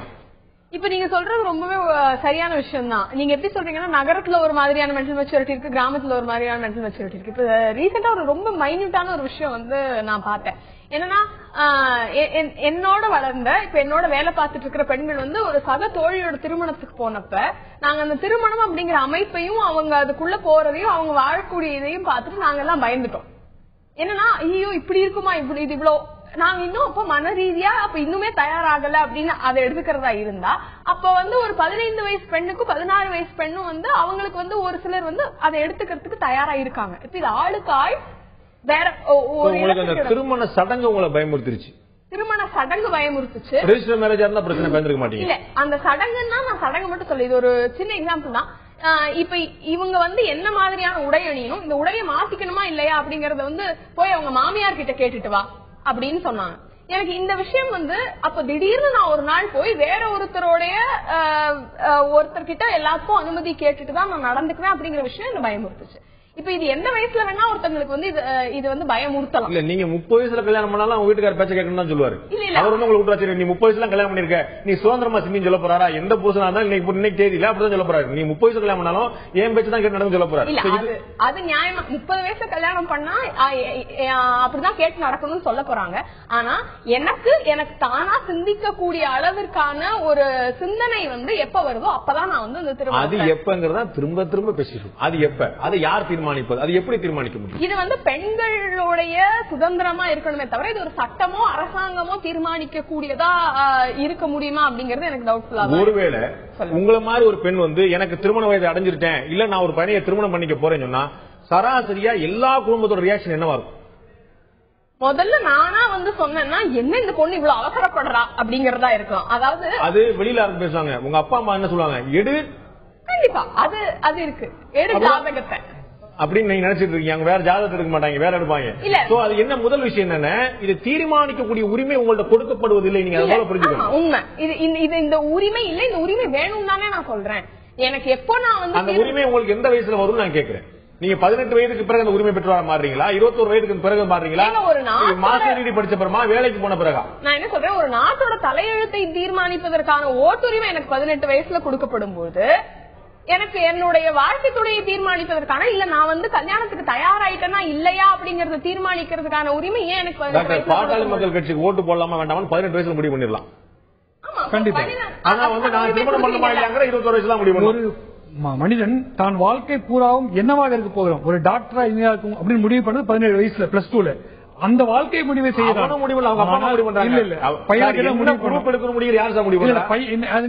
நீங்க சரியா பையனை வளர்க்கலாம் முதலே சொல்லிட்டேன். பையனை கேட்டுதான் பண்ணேன். பையனை கேட்டு அவனுடைய விருப்பத்தை அறிந்து அவனுடைய பலமுறை பேசி அவனுடைய விருப்பத்துக்கு ஏற்றதான் முடிவு பண்ணேன். அப்படிப்பட்ட பொறுப்பை கொடுக்கிறேன். ஆனா கல்யாணம் பண்ணி வைக்க மாட்டேன். ஒவ்வொரு பொறுப்புக்கும் தன்மை இருக்கிறது. 17 வயதில் ஓட்டு போடுவது என்பது வேறு விதமான முடிவு, திருமணம் செய்வது வேறு ஒரு முடிவு. நாட்டுடைய முடிவையே நான் எடுக்க முடியுங்கிறப்ப என்னுடைய தனிப்பட்ட வாழ்க்கைக்கான முடிவு அப்ப நான் எடுக்க முடியாது. ஆண்களோட ஜோக் ஒண்ணு வருது. ஒரு கணவன் மனைவி இருப்பாங்க. கணவர் நான் தாங்க வீட்டுல முக்கியமான என் ஒய்ஃப் முக்கியம் என்னங்க சொல்லி கேட்பாரு. வீட்டுல பெரிய பெரிய விஷயத்த நான் முடிவு பண்ணுவேன். இந்தியா பாகிஸ்தான் பிரச்சனைக்கு நான் தான் முடிவு பண்ணுவேன். அமெரிக்காவை ரஷ்யான்னு முடிவு பண்ணுவேன். சின்ன சின்ன விஷயம் வீட்டுல கல்யாணம் வீடு கட்டுறதா என் ஒய்ஃப் முடிவு பண்ணுவாங்க. அந்த மாதிரி அமெரிக்கா ரஷ்யா பத்தி நம்ம முடிவு பண்ணிக்கலாம். ஆனா ஒரு குழந்தையை வளர்ப்பது என்பது மிகப்பெரிய சமூக பொறுப்பு. அந்த பொறுப்பு ஆதிக்கத்தை காட்டுறீங்க நான் நினைக்கிறேன். ஒரு நிமிஷம், நீங்க சொன்னபடியே நீ உங்களுடைய புரிதலை பெருந்தன்மையை உங்க பையன் படிப்புல காட்டினீங்க. உங்களுடைய திருமணத்துல வந்து நீங்க நெறிப்படுத்துறக்கா உனக்கு இப்ப புரியாது, இப்ப வயசுல நீ 21 வயசாடுன்னு சொல்லுவீங்க. இதுல எந்த வர நீ சொந்தமாக சம்பாதிக்கிறாயா பாஸ் வருவீங்க. இந்த கேள்விகள் எல்லாம் எத்தனை சதவீதம் உங்களுடைய மனைவியை துணைக்கு வச்சிருப்பீங்க? எல்லாவற்றிலும் உறுதியாக எல்லாவற்றிலும். நான் உங்களை போல வித்தியாசமான முதலே கொடுறேன். ஒரு ஆணாதிக்க மனைவியும் ஒரு மருத்துவர், இருவரும் மருத்துவர். குடும்ப பாரங்களை அதிகமாக மனைவிதான் அப்படின்னா பாட்டாளி மக்கள் கட்சியோட பிரதிநிதியா மட்டும் இல்லாம ஒரு சமூக பிரதிநிதியாக இன்றைய பாருங்க. இந்த பிரச்சனை வந்து திருமண வயது பற்றியதல்ல, பெண்களின் திருமண வயதை பற்றியது. நீங்க நல்லா புரிஞ்சுக்கணும். அதான் காசுல வந்து நீங்க வந்து பல விஷயங்கள் உள்ளீடா இருக்குதுல. திருமண வயது 21 ஆண்களுக்கு ஏற்கனவே இருக்குது, அதை பத்தி விவாதிக்கல. பெண்களுடைய திருமண வயது 21 சொல்லும் போது நீங்க பெண்களை வந்து நீங்க பெண்களை எவ்வளவு தூரம் பங்களிப்பு கொண்டுறீங்க அதுதான் பார்க்க வேண்டியது. முக்கியமான நீங்க முதல்ல ஒரு கேள்வி கேட்டீங்க அவங்கள. இந்த சமூகம் இல்ல என்னுடைய அந்த காலத்துல வந்து 14 வயசுல கல்யாணம் பண்ணி குழந்தை பத்தி நல்லா தான் இருக்கான்னு சொன்னீங்க. இது எப்படி சொல்றதுன்னா, எங்க பாட்டி படிக்கவே இல்லை, நல்லா தான் இருந்தாங்க. அதுக்காக என் பொண்ணை படிக்க வைக்காம இருக்க முடியுமா? மாறி வரும் சமூக சூழலில் பெண் புதிய கடமைகளை ஏற்கிறார், புதிய நிலைக்கு செல்கிறார். இன்னைக்கு இந்தியாவுடைய தமிழகத்தின் முதல்வராக, இந்தியாவின் பிரதமராக பல்வேறு இது வந்து 100-200 வருஷமா யோசிக்க முடியாது ஜான்சி ராணியை விட்டா. ஆனா இன்றைக்கு பெண் புதிய சமூக பொறுப்புகள் இருக்கிறார். அப்படி பார்க்கும்போது பெண் படிக்க வேண்டும், தன் காலில் நிற்க வேண்டும். அதன் பிறகுதான் குடும்பம் என்கிற ஒரு சமுதாய அமைப்புக்குள்ள அவங்க சொன்ன மிக முக்கியமான நிறுவனத்தில் பெண்களுக்கு வந்து 21 வயது அடைஞ்சிட்டா எவ்வளவு சுதந்திரம் நீங்க கொடுத்துறீங்கன்னு கேக்குறேன். 21 வயசுல கல்யாணம் பண்ணி நீங்க என்ன செய்வீங்க? 18ல அடுத்த வீட்டுக்கு அனுப்ப போறீங்க, 21 அனுப்ப போறீங்க. கொடுக்கறமா கொடுக்கலையா அப்படிங்கிற கேள்வியை விட கொடுக்கணுமா வேண்டாமா கொடுக்க வேண்டும் என்பதுதான் முடிவு. அதெல்லாம் பேசுறாங்க. இல்ல தியரியா நீங்க சொல்லிட்டு போயிட்டீங்க. ஒத்துக்குவாங்களே அவங்க சொல்ல நடைமுறையில் இருக்கிறதா அந்த வயது மாதிரி சட்டங்கள் வருகிறது. இன்றைக்கு பெண்களுக்கான சுதந்திரம் இருக்கிறதா, கொடுக்கப்படுகிறதா? இன்றைக்கு சமூகத்தில் என்னுடைய வீட்டை தான் திரும்ப திரும்ப உதாரணம் காட்ட முடியும். என்னை விட என் மனைவி அதிகமா சம்பாதிக்கிறவர்.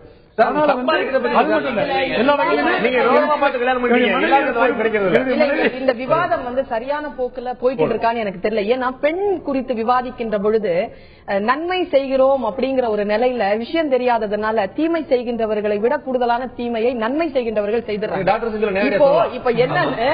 இப்ப என்னன்னா நிசாம் சார் வந்து ஒரு விஷயத்த முன்னால வச்சாங்க.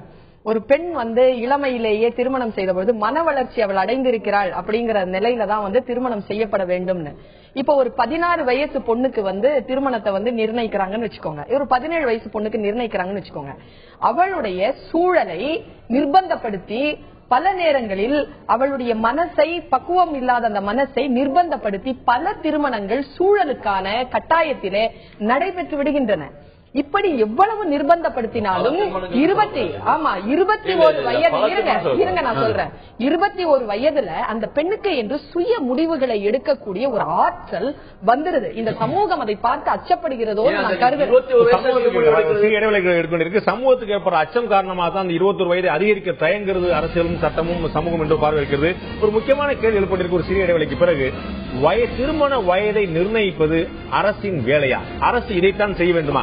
அவரவர் மனமுதிர்ச்சி அவரவர் குடும்பம் என்று பார்க்க வேண்டுமா? இல்லை, இப்படி ஒரு பொதுவான சட்டமும் பொதுவான வழிகாட்டும் நெறிமும் இல்லாவிட்டால் குடும்பம் என்ற அமைப்பே தருகின்ற அபாயம் இருக்குதா? இறுதி பகுதியாக நான் டாக்டர் செந்தில் கேட்க விரும்புகிறேன். அடிப்படையான கேள்வி இடைவெளிக்கு முன்னாடி சொன்ன விஷயம், வயது நிர்ணயிக்கக்கூடிய உரிமை சட்டத்துக்கு இருக்கிறதா? அரசுடைய வேலையா? திருமணத்தை எப்ப செய்யணும், கல்யாணம் எப்ப செய்யக்கூடாது, விவாதத்தை எப்ப செய்யணும், எப்ப செய்யக்கூடாதுங்கிறதெல்லாம் அரசுடைய வேலையா? அவர் ஒரு குடும்ப சூழல்காரர். ஒரு உண்மையான அரசு என்பது ஒரு மனித வாழ்வின் எல்லா பகுதிகளையும் ஆய்ந்து வழிகாட்டும் நெறிகளை ஒதுக்க வேண்டும். அதுதான் நல்ல அரசு. உதாரணமாக ஒரு 8 வயது பையன், அவன் ரொம்ப அழகா கார் ஓட்டுவாங்க, கொஞ்சம் உயரமாவோட வளர்ந்துட்டான், கால் பிரேக்லாம் இட்டு அற்புதமா ஓட்டுறாங்கிறதுக்காக அவனை கார் ஓட்ட அனுமதிக்க முடியாது. அரசு 18 வயது தான் ஓட்டுநர் உரிமம் கொடுக்க வேண்டும். அதே போல எந்த வயதில் திருமணம் செய்ய வேண்டும், எந்த வயதில் பள்ளிக்கூடத்துக்கு போக வேண்டும் என்பது யாரோ திடீரென நினைத்து செய்வதில்லை. நீண்ட ஆராய்ச்சிக்கு பிறகு ஆயிரக்கணக்கான மனிதனுடைய பழக்க வழக்கங்களை, மருத்துவ ரீதியான உடல் கூறு விஷயங்கள் எல்லாம் ஆய்ந்துதான் திருமண வயது முடிவு செய்யப்பட்டிருக்கிறது. இன்றைக்கும் இந்த 21 வயது என்பது உடற்கூறு ஆய்வின் அடிப்படையில் நான் சொல்வது போல ஒரு பெண் எப்பொழுது சுய சார்புள்ளவளா இருக்கார் என்பதை கருத்தில் கொண்டு இன்றைக்கு குடும்பம் பிரிந்து கொண்டே இருக்கிறது. 3 தலைமுறை குடும்பம் இல்ல. பாப்பாரப்பட்டி தர்மபுரி அருகே ஒரு கிராமத்தில் இருக்கிற பெண் தனியா கணவன் இங்க இருக்கா. நாளை ஒரு பிரச்சனை வரும்போது எதிர்கொள்ளக்கூடிய தைரியம் இருக்கிறதா? அவன் கணவன் ஒருவேளை தவறான இருந்து குடித்து விட்டு வந்தால் எதிர்த்து கேட்கக்கூடிய தைரியம் இருக்கிறதா என்று ஒரு பெண்ணை ஒரு தைரியமான குடும்பத்தை நிறுத்தக்கூடிய ஒரு பெண்ணாக உருவாக்கித்தான் அந்த அமைப்புக்கு அனுப்பணும். ஒரு மிக முக்கியமான நிறுவனம். அப்படி பார்க்கும்போது 21 வயதுதான் சரியான வயது. அதை தீர்மானிக்க வேண்டியது சமூகம்தான் என்பதை நான் வலியுறுத்தி சொல்ல வேண்டும். சமூகம் அப்படிங்கிறது சட்டத்தையும் நீங்க சேர்த்து தான் சொல்றீங்க. சமூகம் என்பது ஒரு சமூகம் பல்வேறு 21 நிர்ணயிக்கப்படும் கையில். உங்களுடைய இறுதியான கருத்து, அரசு இது போன்ற வயதை தீர்மானிப்பது சரியான விஷயம் தானா?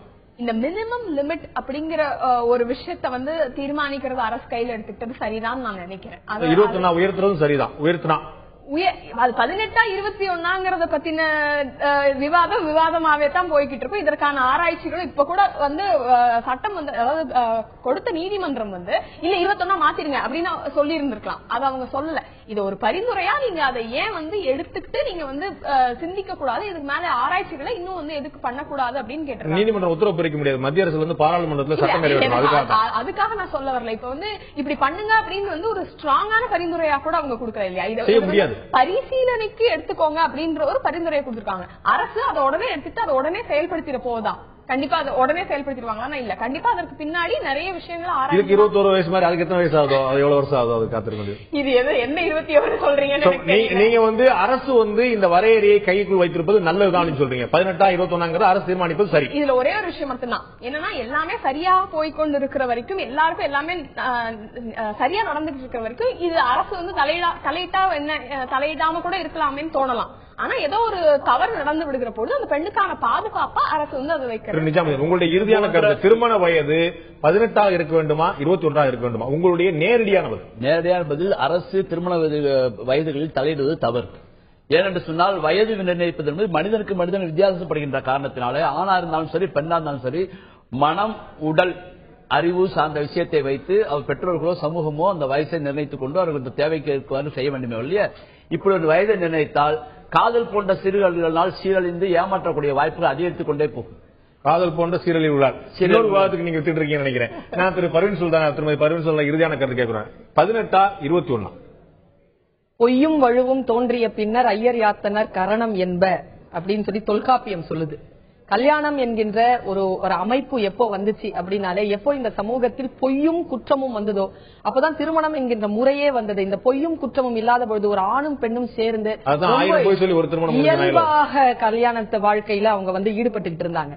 இப்போ 21 வயசு அப்படிங்கிற ஒரு நிர்ணயம் ஒரு பெண்ணிற்கு ஆதரவான ஒரு சமூக உடலியல், உயிரியல், உளவியல், அரசியல், சமூகவியல், பொருளாதார புரிதல், இது எல்லாம் சேர்ந்த ஒரு பொறுப்பான ஒரு விஷயமாக குடும்பம் என்கின்ற நிறுவனத்தை எடுத்து நடத்துவதற்கு ஒரு ஆணுக்கு எப்படி 21 வயதை இந்த சமூகம் நிர்ணயித்ததோ அந்த நிர்ணயிப்பை பெண்ணுக்குமானதாக ஆக்குவது என்பது மிக முக்கியமான ஒரு விஷயமாக 21 அதிகரிக்க வேண்டியது மிக சரியான விஷயம். உங்களுடைய பார்வை, மக்களுடைய பார்வை என்னவா இருக்கிறது?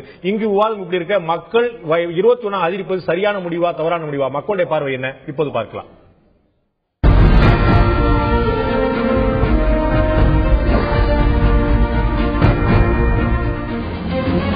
பெண்களின் திருமண வயதை 21 உயர்த்துவது மிகச் சரி என்று 74% மக்களும், தவறு என்று 22% மக்களும், வரையறுக்க முடியாத ஒரு விஷயம் என்று 4% மக்களும் சொல்லியிருக்கார்கள். வரையறுக்க முடியாத விஷயம் என்று 4% மக்களும், தவறு என்று 22% மக்களும், வயதை 21 உயர்த்துவது மிகச் சரி என்று 74% மக்களும் தெரிவித்திருக்கிறார்கள்.